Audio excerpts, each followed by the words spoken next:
বিজেপিকে ভয় আর বিজেপির বিরোধী দলনেতাকে ভয়। উৎখাত না করা পর্যন্ত ছাড়বো না, ছাড়বো না, ছাড়বো না। আজকে যা করেছে, অবিভক্ত মেদিনীপুরের 35টা আসন শেষ হয়ে গেছে। দলমত নির্বিশেষে মেদিনীপুরের লোক আমাকে অন্য চোখে দেখে।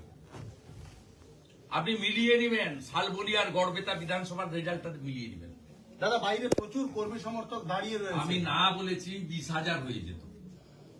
বিষ্ণুপুর থেকে, ওদা থেকে, ওদিকে চন্দ্রকোনা টাউন থেকে শুরু করে চারিদিক থেকে লোকজন ফোন করছে, সকলকে না বলেছি। তারপরেও উৎসাহী লোকজন, জনগণ, এলাকার ব্যবসায়ী, ক্লাবের ছেলেরা, স্থানীয় লোক 1000-এর বেশি জড়ো হয়ে গেছে। আমি বলেছি শান্তি রাখুন।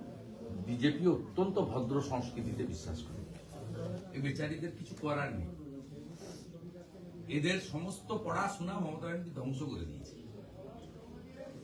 আর এই লোকটা বারুইপুরেছে, এখানকার এসপি বারুইপুরে। 3 মাস আগে বারুইপুরে একই ঘটনা ঘটিয়েছিল।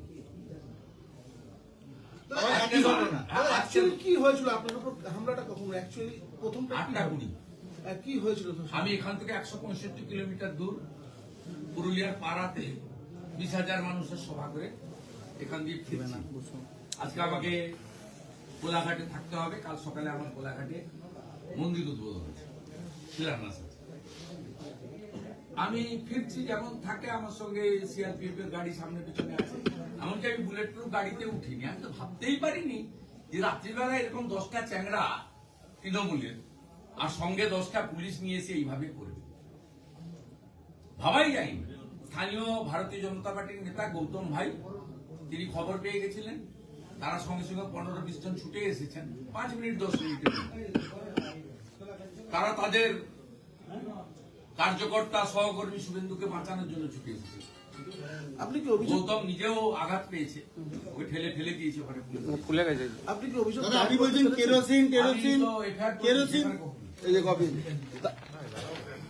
এফআইআর করে দিয়েছে। এটা হচ্ছে সেই এফআইআর কপি আমি দেখাচ্ছি। সেই এফআইআর কপি দেখছেন, জিডির কপি দেখাচ্ছি আমরা। একদম শুভেন্দু নিজে। যুব মোর্চার সভাপতি দেবাঞ্জন মণ্ডল, পড়ে যাবো। তৃণমূলের শ্রমিক শাখার সভাপতি দেবকুমার দে, তৃণমূলের মাফিয়া গুন্ডা জঙ্গি শাহরুখ খান, পঞ্চায়েত সমিতির ঠিকাদার বাণীব্রত চৌধুরী, মণিকাঞ্চন। দেখুন। আচ্ছা, ওসি সাহেব আপনি কথা বললেন, কি বললেন ওসি? বলবে কম বয়স। দাদা, কোথাও কি এই যে আপনি বলছেন কেরোসিন, পেট্রোল রেখেছে, আপনার উপরে প্রাণঘাতী হামলা তো এটা? কোথাও প্রাণী মেরে দেওয়ার চেষ্টা? সবাই এখানে, আপনারাও মিডিয়া সেফ নয়, আপনারাও সেফ নয়, পশ্চিমবঙ্গে কেউ সেফ নয়। আমরা জানতাম মা, দিদি, বোন, বেটিরা, কন্যারা সুরক্ষিত নয়। আজকে জানলাম নির্বাচিত বিধায়করাও সুরক্ষিত নয়। এরা মুছে ফেলতে চায়, বিরোধী থাকবে না। তাতে যদি পুড়িয়ে মারতে হবে। দাদা, এরকম তো প্রথম নয়, বারবার ধরে আপনি সহ বিজেপির সমস্ত নেতাদের উপরে হামলা। কি বার্তা দেবেন? কি বার্তা দেবেন? ওদের নেবার আগে একটু দপ করে চলে উঠে, এদের টাইম হয়ে এসছে। নেতাই করে সিপিএম গেছিল, আজকে চন্দ্রকোনা রোডে যা করলো, এই এলাকা পুরো ফাঁকা হয়ে গেল।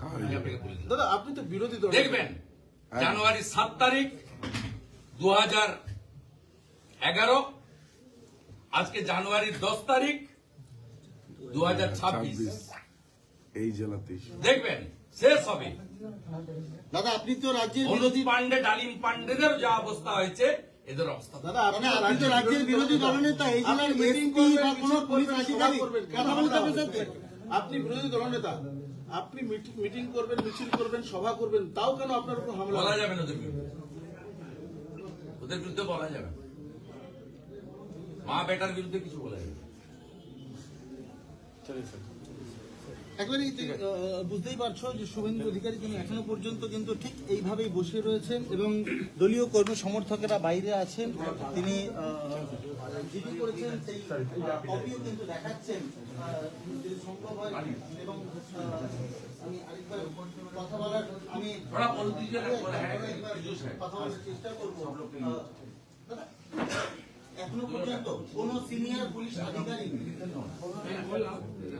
আপনাদের কি বাকিরাও আহত হয়েছে? দাদা, পুলিশ ফেলে দিয়েছিল গৌতম ভাইকে যখন আমাকে বাঁচাতে গেছিল, আমাদের জিএস গৌতম। তো আপনি আহত হয়েছেন? আমি আমরা ওইখানে আমাদের আরেক কার্যকর্তারা নীলাঞ্জদাকে ওখানে ছাড়তে এসেছিলাম। তো তারপর নীলাঞ্জদাকে চা খাইয়ে নীলাঞ্জদা বেরিয়ে যায়। এরকম সময় ওরা তৃণমূলের কার্যকর্তারা ভেবেছে যে আমরা খবর পেয়ে গেছি তাই এসেছি, আমাদের কাছে কোনো খবর ছিল না। পুলিশ কিন্তু ওখানে ঘোরাঘুরি করছিল। তারপরে হঠাৎ দেখছি আমাদেরকে দেখে জয় বাংলা স্লোগান দিচ্ছে, যে আমাদের ছিল, আমরাও জয় শ্রীরাম বললাম। তারপরে আমার কাছে একটা খবর এলো যে শুভেন্দু দা কিছুক্ষণের মধ্যে রোডের উপর দিয়ে বেরিয়ে যাবে। তখনই তারে মানে অতর্কিত হামলা। অতর্কিত হামলা। আমরা সাথে সাথে আমাদের কার্যকর্তাদেরকে ফোন করতে শুরু করেছিলাম। তারই মধ্যে আমাদের 20-30 জন এসে জুটে গেছিল। আমরা আমাদের দলীয় পতাকা নিয়ে আমরা দাঁড়িয়েছিলাম যাতে করে কোন রকম না ওরা আক্রমণ দাদার উপর করতে পারে, কনভয় দাদা ঠিকভাবে বেরিয়ে যায়। কিন্তু তৃণমূলের আচমকা গুন্ডা বাহিনীরা বেশ কিছু জন জুটেছে। মানে প্রথম অবস্থায় খালি হাতে ছিল, দাদার কনভয়ের ওরা ওই সাইলেন্স শুনতে পেয়ে সেই লাঠি পাথর নিয়ে রাস্তার উপর উঠে গেল। দাদা তাহলে কি এটা পূর্ব পরিকল্পিত আগে থেকে? একদম একদম একদম নিশ্চয়ই। পুলিশ করিয়েছে। পুলিশ না হলে ওখানে ঘোরাঘুরি করবে কেন? পুলিশ না হলে ঘোরাঘুরি পুলিশ টাইম বলে দিচ্ছে এটা একটু পাস করবে, একদম এক্সাক্ট মানে আপনার কনভয় আগে থেকে তাহলে ট্র্যাক করা হচ্ছিল। দেওয়া হবে তো, আমি তো দেওয়া আছে, সঙ্গে পুলিশ পাইলট আছে তো। ম্যানপ্যাককে বলছিল যে এলওপি মুভিং গড়বেতা পাস করেছে, রসকুন্ডু পাস করেছে, বলছো রক্ষক কি ভক্ষ।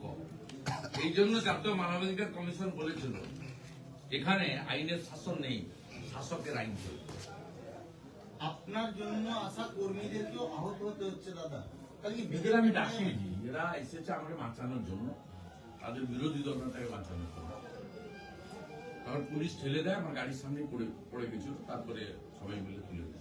আপনি এ রাজ্যের বিরোধী দলনেতা, কোন সিনিয়র মোস্ট অফিসিয়াল আপনার সাথে এখনো পর্যন্ত কথা বলেছে? না না, আমার প্রয়োজন নেই। আমি অ্যাকশন চাই, উনি তো অ্যাকশন নিতে বাধ্য। সব তো আধারের পাশে থাকে, বাড়িতে পাঠান ফোর্স। দাদা আমি পুলিশকে বারবার ধরে জিজ্ঞেস করলাম, পুলিশ বারবার ধরে বলছে তদন্ত করছি, কিন্তু থানার থেকে 100 পাও হেঁটে ডিস্টেন্স হবে না যেখানে ঘটনাটা ঘটেছে। যদি আমি পায়ে হেঁটে যাই 100 পাও হবে। ওদের সামনেই রয়েছে, পুলিশের সামনেই রয়েছে।